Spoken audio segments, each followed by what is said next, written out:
Okay, a lot of you have heard about the so-called blue zones and the blue zone diet that goes with them. They're supposed to be diets that promote longevity to 100 plus years of age in some parts of the world. Today, let's dig into the blue zones and see what's going on there. Hey guys, I'm Dr. Shawn Baker. Okay, so the latest push seems to be these blue zones where there is a special diet that makes people live over 100 years. Now, the claim is that they're mostly plant-based. In fact, there's a new documentary that's coming out. Is this even true, or is this another version of the so-called Ansel Keys and his infamous 7 countries study, which is really more like 20 countries, which he sort of cherry-picked? A nutritionist by the name of Mary Ruddick actually traveled to Icaria, one of the blue zones, to see what she could learn, and let's see what she had to say. There's a lot of dairy on this island. Almost everyone we've met and everyone I've heard of has animals on their property for dairy, for meat, and for eggs. Well, that's interesting. Meat, dairy, and eggs are the most nutrient-dense, nutritious foods as well. But how often do these people actually eat meat? We've interviewed several people and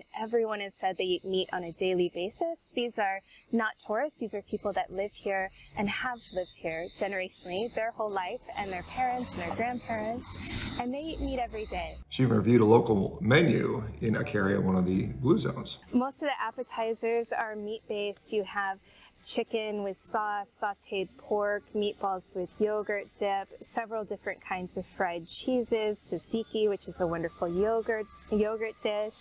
And then you've got all the main dishes, which are all meat-based and seafood. Everything from fried whole fish to pork belly to a hamburger stuffed with cheese, of all things. And that's actually quite common here. And in Okinawa, which is another so-called blue zone, one of their favorite foods is actually Spam. That's right, the canned pork stuff that was invented so U.S. troops in World War II would have access to meat without refrigeration. In fact, Spam is actually called soul food in Okinawa, where they make deep fried Spam and egg sandwiches. I had those as a kid. They're quite good, by the way. So is Spam really a health food, or what's actually going on here? For one thing, a study from last year looked at 175 different modern day populations in their diet. Their conclusion was very simple, that meat helps you to live longer. And again, this was corrected for socioeconomic status, population wealth, and so on and so forth. Well, that sure doesn't fit the quote unquote blue zones plant-based narrative at all, does it? Some people are calling blue zones into question because there is a clear motivation to claim that you're really old, and that's actually considered pension fraud. The areas with blue zones are actually areas with the lowest average life expectancy, very poor areas.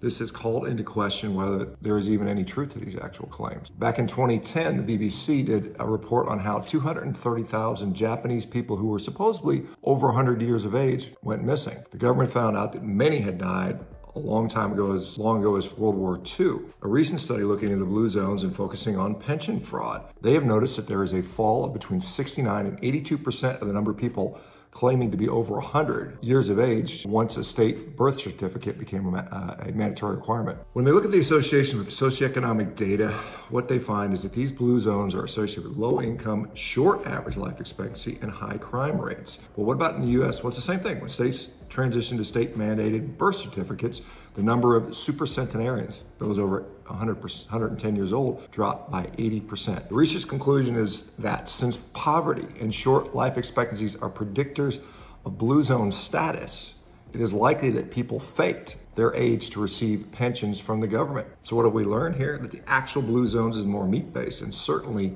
not plant-based, as many people are stating. The food statistics in blue zone books and guides omit the meat and dairy information, even though it is the staple in most of the meals. The entire concept may be fraudulent because there is clear evidence of pension fraud. In many of these places, there may not be nearly as many very old people as they're claiming. I just got back from Greece, as you guys know, and I can tell you there was meat everywhere. This is clearly in the Mediterranean area. There was fish, eggs, dairy, lamb, beef, pork, chicken, lots and lots of stuff. I was eating quite heavily. The meat-based restaurants that I went to were very, very full, and meat was certainly everywhere. Unfortunately, processed food is creeping its way into there, as we can see, and that's really the problem with all this stuff. People are starting to put on weight and get metabolically unhealthy as well. Okay, guys, thanks for watching. If you'd like to see a video about how meat supports the brain and improves your mind, click over here or in the description. Thanks again, and we'll see you next time.